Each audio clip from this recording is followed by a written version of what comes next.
Hola, ¿qué tal mis amigos? Buenas noches. En esta noche de desvelo quiero compartir con ustedes un video, unas ideas un poco controversiales. Quiero hablar acerca del Jesús histórico y el Jesús de la teología.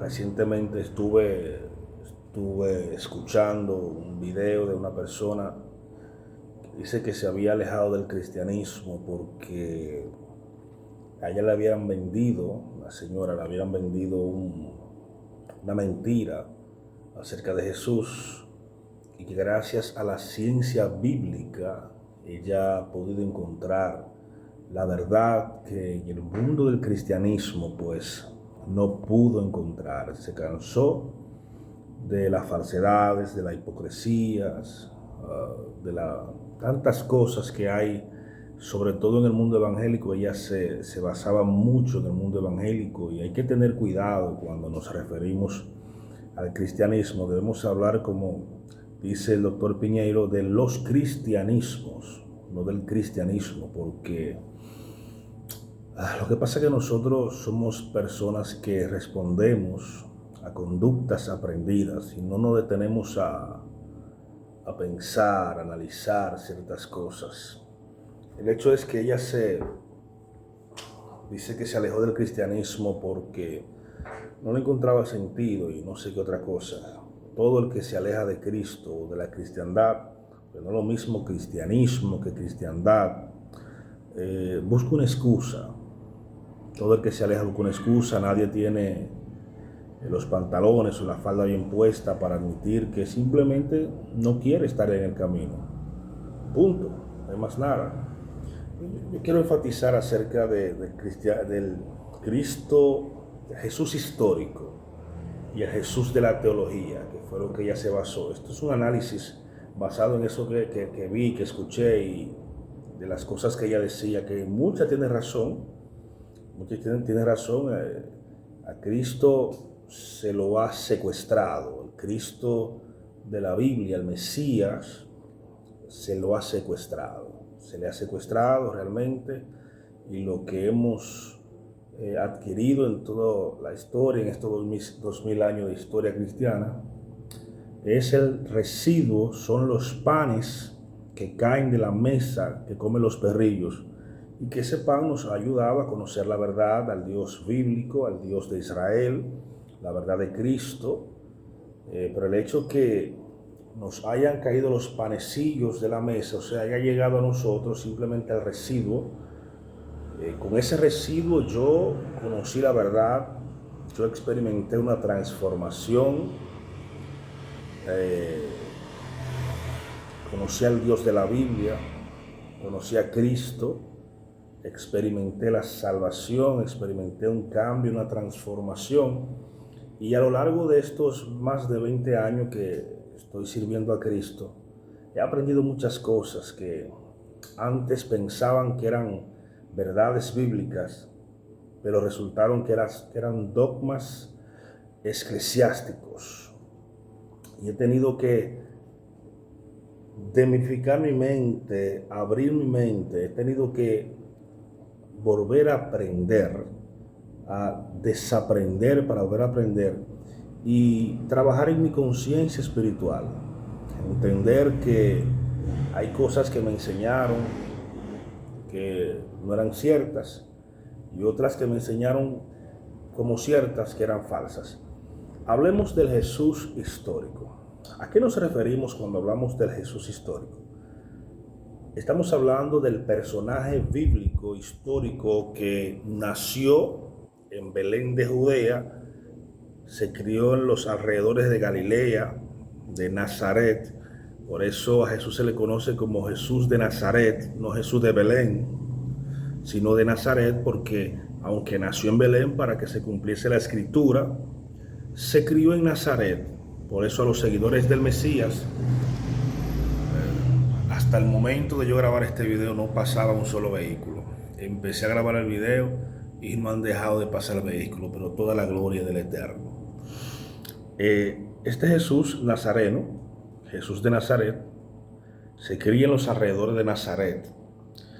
es un niño que a los 12 años practique el Bar Mitzvah o hijo de la ley, que es circuncidado a los 8 días como manda la ley. Jesús nace, crece, se cría en una cultura judía. Estamos hablando del Jesús judío, del Jesús hebreo, descendiente de Abraham, descendiente de David, hijo de madre judía, de padre judío, por así decirlo, porque sabemos que el padre de Jesús es el Eterno. Un joven, niño, hombre, que obedeció toda la ley de la Torá. En una ocasión le dijo: ¿alguien puede acusarme de pecado? Y el término pecado es cerrar el blanco. La no obediencia a la ley de Dios. Un sadik en la cultura hebrea, en el mundo judío, era alguien que era fiel cumplidor de la ley, como también lo dijo Pablo en su momento, en cuanto a la ley, irreprensible, irreprochable. El Jesús histórico es un personaje que existió, que hay documentos fuera de las Escrituras, que un día podemos hablar de eso, que atestiguan la existencia real del Jesús histórico. Jesús que nació de una virgen llamada Miriam, que luego fue cambiada a María, y ahí nace toda una religión y toda una adoración. Jesús existió, fue real, y todo eso. Jesús muere, resucita, según los evangelios, y así lo creemos, y es alzado al cielo, donde le esperamos. Pues soy creyente, soy un fiel creyente de la figura del Jesús histórico. Pero al Jesús histórico lo secuestró el Jesús de la teología, el Jesús que fue creado a través del tiempo, a través del transcurrir de los años, de tal modo que a Jesús se le ha secuestrado sus raíces judías, su cultura judía, su apego y obediencia a la ley de su Dios, su Padre, nuestro Padre. Ese Jesús fue secuestrado por una institución religiosa que hasta el día de hoy lo tiene secuestrado, y todas aquellas congregaciones e iglesias que nacieron de esa religión madre, en vez de volver en el tiempo de la Reforma a las raíces judías, al conocimiento hebreo, a demificar a ese Jesús de la teología y volver al Jesús histórico, arrastramos consigo, con la salida, ese Jesús que fue quitado del pueblo de Israel. Me voy a explicar mejor.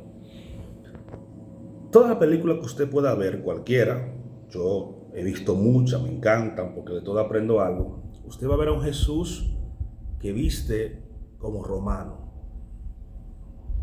Las vestimentas de un judío normal, y Jesús era un judío, un hombre de carne y hueso que cumplía la ley de Torá, consistía en un talif, los tzitziot, que estaban al borde de su vestimenta. Pero el Jesús que vemos en las películas es un Jesús que tiene un manto romano, viste como romano, porque Jesús pasó de ser judío a ser romano. Los romanizaron, los secuestraron, y con él crearon toda una teología, y de ahí nace el Jesús de la teología. El Jesús que esa institución moldeó para alejarnos de las raíces judías, de las raíces hebreas. Y todo esto tiene un trasfondo histórico que podemos hablarlo también por acá, compartirlo. Y hasta el día de hoy quien nos llegó fue el Jesús de la teología, y nos olvidamos del Jesús histórico, que cumplía la ley, que cumplía los mandamientos, que guardaba las fiestas, que comía pan sin levadura en Pascua, que celebraba la Pascua, que celebraba las 7 fiestas que están escritas en Levítico capítulo 7, pues todas ellas hablan de él. Secuestraron a Jesús hasta el día de hoy. Entonces, cuando tú intentas volver al Jesús hebreo, al Jesús de la Biblia, entonces te encuentras con una discrepancia. El Jesús histórico y el Jesús de la teología. El Jesús de la teología, repito, fue creado por esa institución religiosa que a lo largo de los años fue creando concilios, y en cada concilio, en cada uno de los concilios, salía con una nueva teología. Recordemos que el primer concilio, lo que han estudiado los concilios, sobre todo el de Nicea, que es donde nacen muchas de las teologías que hasta el día de hoy nosotros conservamos y creemos que son verdades bíblicas y son doctrinas y dogmas de una institución religiosa. Y estamos en el tiempo y la era del conocimiento bíblico, donde Daniel decía que la ciencia aumentaría. Y no solamente está hablando de la ciencia y el conocimiento secular, sino de la ciencia y el conocimiento bíblico. Ya no somos niños fluctuantes llevados por cualquier viento de doctrina, sino que somos personas que Dios nos ha creado con un cerebro inteligente, con una conciencia espiritual, para que, como dice el libro como dice Pablo en una de sus cartas, tenemos inteligencia espiritual para discernir las cosas como son. El Jesús de la teología es un Jesús que no guarda la ley. Es un Jesús que vino a abolir la ley, que no se somete a la ley de Dios, su Padre, ni a ningún reglamento, porque esa institución que desmanteló la vestimenta de Yeshua, que desmanteló su enseñanza, todas y cada una de las enseñanzas de Jesús son judías, no son griegas, no son romanas. Y una cosa que a mí me da tristeza es el hecho de que las iglesias cristianas tienen miedo del judaizarse, pero no se han dado cuenta que están romanizadas y están helenizadas. Muchas de las enseñanzas que hemos recibido de nuestros padres con toda la buena intención del mundo son enseñanzas erradas. Como decía el profeta Jeremías, mentiras heredaron nuestros padres. Y hoy tenemos un montón de teología de hombre, hoy tenemos un montón de verdades dogmáticas, verdades que las tenemos como verdades bíblicas y son verdades dogmáticas. Una de ellas, la más famosa y la que más ha traído controversia, es ¿cuál es el día del Señor? Yeshua guardaba el sábado, pero el Jesús romanizado guarda el domingo. De hecho, encontré por ahí un libro acerca de Jesús que habla que Jesús era un niño cristiano que iba todos los domingos a misa. Oiga esto. Jesús era un niño cristiano que iba todos los domingos a misa. Es un error garrafal. El Jesús histórico era un niño judío que iba todos los sábados a guardar Shabbat y a escuchar la Torá. El Ketubim, el Nektubim, la Torá, el Jumá, como tú quieras entenderlo. No un niño cristiano que iba a misa. La misa no existía. La misa viene después del concilio de Nicea, donde nacen un montón de teología. ¿Cuál fue el punto principal del concilio de Nicea? La pregunta con que se inició fue: ¿es Jesús divino o no es divino? Y por ahí nacieron un montón de teologías y dogmas humanas que hasta el día de hoy tú crees que son bíblicas, pero son dogmas de un grupo de religiosos que se reunieron a decretar como verdad bíblica dogmas de hombre. Nos inventaron que el día del Señor es el domingo. Toda la Biblia, desde Génesis a Apocalipsis, dice que es el sábado. Entonces te pongo esta como ejemplo. El diezmo. ¿Se debe pagar el diezmo hoy en día? Yo no me meto en esos temas. Pero lo que sí enseña la Biblia es que el diezmo era para los levitas. Como no tuvieron heredad, dice Dios, yo soy su heredad. Y Dios obligó con mandamiento en forma de ordenanza que las 11 tribus restantes trajesen el diezmo al alfolí. El alfolí, que era un almacén donde se guardaba granos, también hierbas, mentas, animales, etc. Porque el que trabaja en el altar debe vivir del altar. ¿Tú estás de acuerdo con el diezmo? Yo no tengo problema si tú pagas el diezmo. Yo no tengo problema si tú pagas el diezmo. Yo no tengo problema si tú no lo pagas.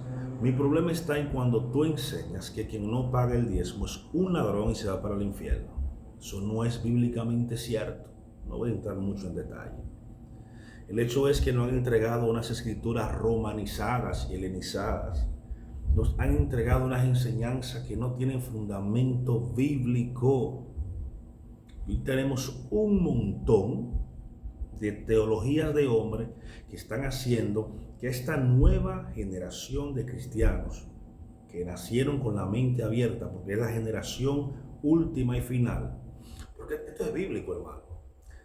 Le voy a decir por qué yo creo que estamos en la última generación y por eso muchos jóvenes están abandonando las enseñanzas tradicionales y están buscando la espiritualidad, pero fuera de Cristo, y es un error. Pero es que el sistema religioso le está obligando a salirse del esquema de religión, de la iglesiología, porque se sienten maltratados, agotados. Es un rituales muertos, todos los días, toda la semana, todos los años haciendo lo mismo para agradar a un Dios que no lo ha enviado a eso. Por ejemplo, está bien congregarse, excelente, ojalá yo congregarme todos los días, pero los primeros creyentes, oiga esto, porque este es otro punto importante, los primeros creyentes en Yeshua, que no eran cristianos como lo conocemos hoy en día, eran judíos, que aceptaron que Jesús, que Yeshua, es el Mesías que tanto el pueblo hebreo había esperado. Pero los primeros apóstoles eran judíos. Los primeros creyentes en Yeshua eran judíos. El apóstol Pablo nunca fue cristiano, y esto hay que decirlo, esto hay que enseñarlo. Esto está en las Escrituras y te lo demuestro con versículo y todo. En una de sus cartas, me parece que Filipenses dice, de la tribu de Benjamín, hebreo de hebreo, en cuanto a la ley irreprensible, pertenecía a la rama de los fariseos. Tú, aceptando a Yeshua como Mesías, no te hacía cristiano, te hacía un judío que cree en Yeshua como el Mesías. Lo más cercano es un mesiánico, un judío que cree en la mesianidad de Jesús. Pero a Pablo también lo hicieron cristiano, y al hacerlo cristiano lo romanizaron. A Jesús lo sacaron del mundo cristiano, del mundo hebreo, del mundo judío, y lo hicieron italiano en Roma. Lo romanizaron a los apóstoles. Hoy leemos en las Escrituras, en la Biblia que tú tienes en tu mano ahora mismo, que le agradecemos a esa institución que por lo menos hizo cosas buenas en reunir el canon y todo eso. Hizo cosas buenas en ese sentido, pero si te fijas en las Escrituras, todas empiezan con un San, los evangelios: San Mateo, San Lucas, San Juan, San Felipe, San Jacob. ¿Por qué? Porque esa institución religiosa decidió quién podía ser santo y quién no podía ser santo. Entonces, cuando tú lees San Mateo, estás bajo la cobertura de esa institución religiosa. Cuando tú dices San Lucas, tú estás diciendo que lo que ese concilio declaró como santo, y lo tienen en un cuadro, un mausoleo, no sé, tú estás bajo esa cobertura. Nunca Pablo supo que era San Pablo. Nunca Pedro supo que era un santo. Santo no como lo declara la Biblia, un sadik, sino un santo que puede ser venerado, que nos ayude en las intercesiones. Y son ese tipo de cosas que hemos heredado de la institución aquella religiosa, que la Biblia dice en Apocalipsis 18, que esa institución religiosa, al junto de todas las instituciones religiosas, van a desaparecer tarde o temprano.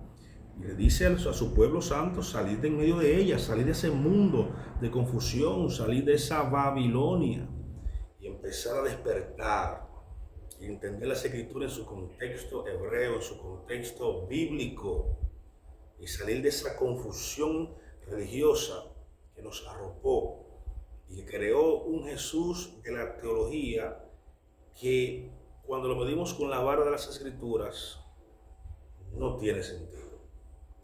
No tiene sentido. Entonces es momento de ir despertando, es momento de ir conociendo la verdad. La verdad te hará libre, la verdad te liberta, te hace vivir con una conciencia de que tú delante de Dios está bien.